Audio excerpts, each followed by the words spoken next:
You want to know the funny thing?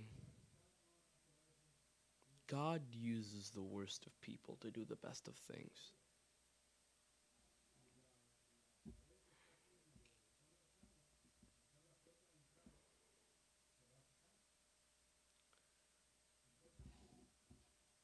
This can be seen ever since the earliest points in the Bible.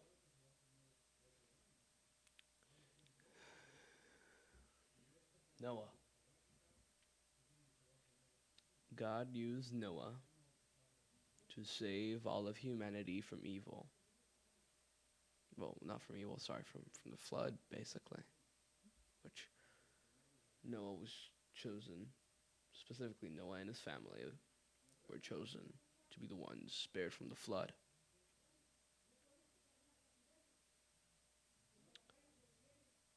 And who was Noah? Well, Noah was a righteous man. He was also a drunk. He did shameful things in his tent.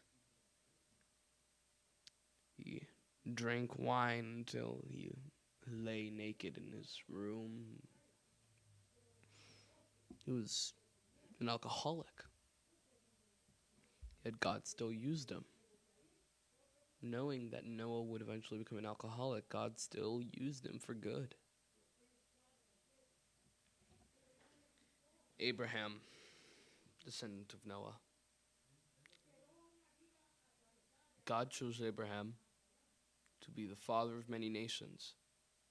He chose Abraham specifically to be the one of whom his special nation of blessings, Israel, would come from. Yet what did Abraham do? He didn't trust God. He didn't trust God about his promises of blessing. He gave away his wife twice to save his own neck. He slept with Hagar, his Egyptian servant, in order to complete God's promise by his own hands.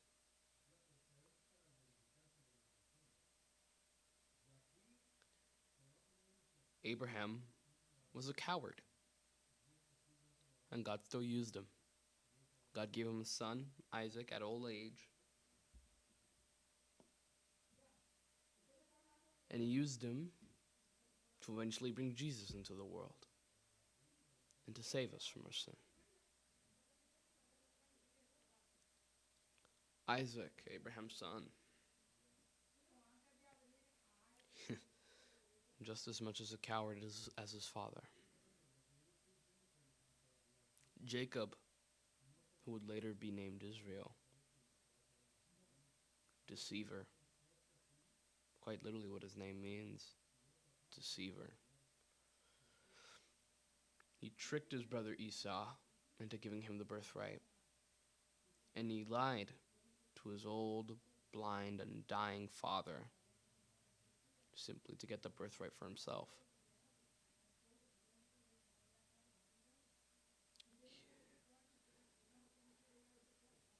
Yet God still used him.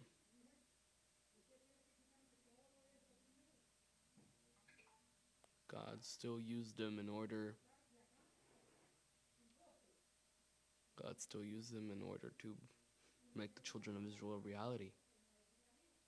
And from the children of Israel came Christ.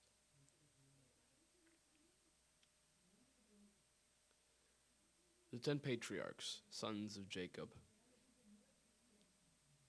they sold their brother Joseph as a slave into Egypt. They pretended that he was dead and lied to their dying father. Well, not dying, but old father. Yet God used this evil, wicked action for good and saved the lives of many Egyptians, of the family of Jacob, and of everyone. Moses.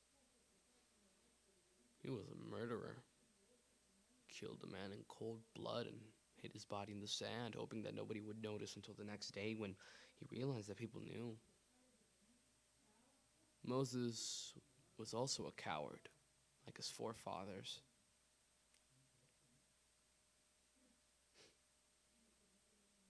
God told him, go to Egypt. Tell the Pharaoh, let my people go. What did Moses do?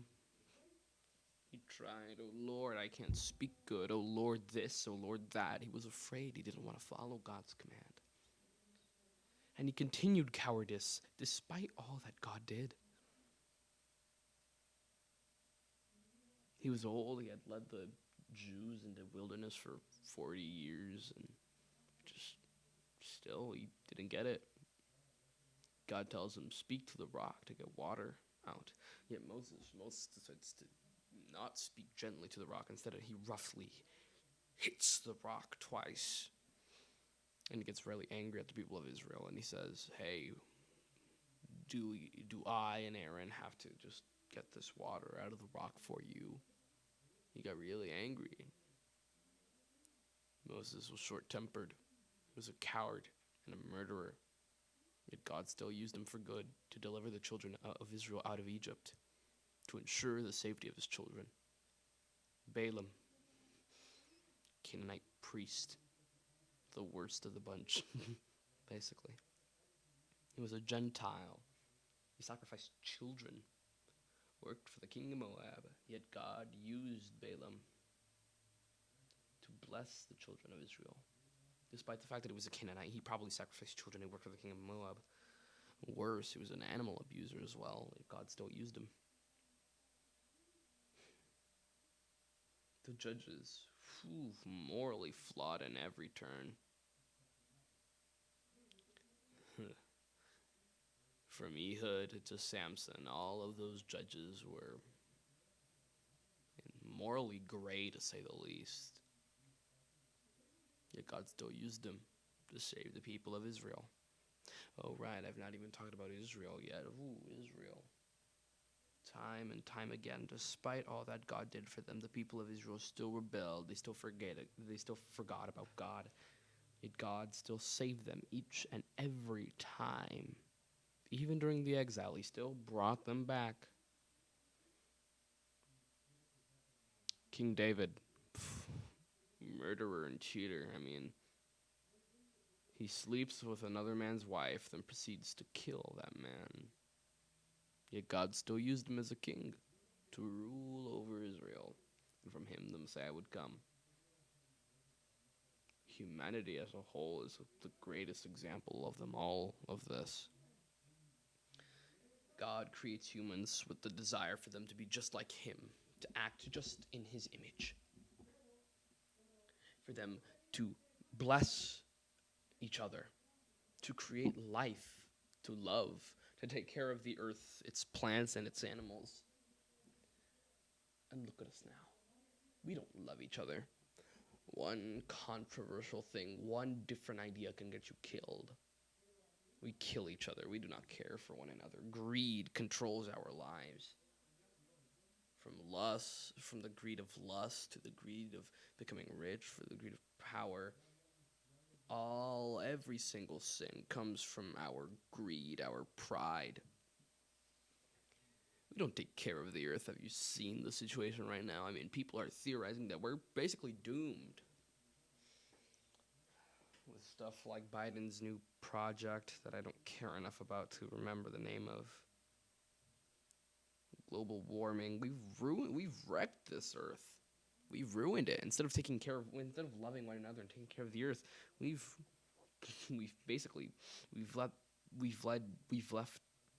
allowed for pride to take over our lives, and we've screwed the world over. And look at me, a 13-year-old, even being able to accept this. And I'm not leaving myself out of that as well. God still loves humanity, despite how they've just completely strayed away from his original plan for us. Me, myself, I'm an example of this.